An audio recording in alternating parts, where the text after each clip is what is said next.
All right, so the basic concept in this first part of the lesson is what is the shortest distance to get from a point to a line? So this question is asking us specifically to write an inequality for x. So what do we know about x? Well, if we look at our picture here, we have this point A. And the basics of this lesson are that how is the fastest way to get from A down to this line here? What would be the absolute shortest distance? Now notice there are lots of ways we could get there. We could take this road, which is a length of 35. We could take some of these roads that are not drawn. You know, these are all ways that you could get from point A down to that line BC. We could even come down this direction.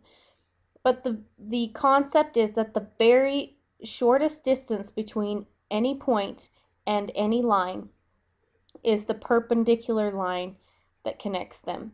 So see how this is perpendicular? It's marked right here at the right angle. The shortest distance from the point A to this line B is the line AB. Okay, so what do we absolutely know about x? Well, we know that it is the shortest distance from A to B, to the line BC, excuse me. So we know it has to be shorter than 35. So at this point, really all we know is that x is less than 35. Why do we know that? Because the line length 35 is one way to get from A to line BC, but we know that x, this line AB, is the shortest one, so it has to be shorter than the 35. Okay, another way you could look at it, that's using the property that's in this lesson that you're studying. Another way you could think about it is we have a right triangle here, 35 is the hypotenuse. The hypotenuse is always the longest side of a right triangle. So again, x has to be less than 35. Okay, the other thing they're going to have you do is go through the steps for constructing a perpendicular bisector. Now these are just the steps that are written out in your lesson. However, you'll notice next to this YouTube video there is a video right below it that is a live demonstration of constructing a perpendicular bisector, which may put it in a little more perspective for you. But these are the steps. So you start, when you're constructing a perpendicular bisector, you start with a line. For example, here we have the line from A to B. So first you would have to have a line that you're trying to bisect. Okay, so once you have that line, what you want to do is open the compass more than half the length of the line. Why?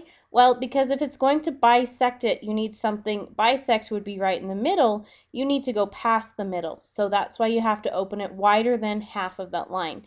And then notice you take the compass and you draw an arc that's wider than half of the line.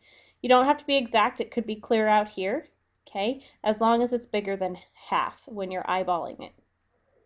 You leave the same distance on your compass, so don't close it at all or open it any wider. All you do is you move the point on B instead and draw the other arc. So notice now we have these two arcs. What you're going to do then is that helps you find the middle of your line. It also helps you find the line that goes perpendicular to it. You just take a straight edge and you draw where those two arcs intersect, and then you've created a perpendicular bisector.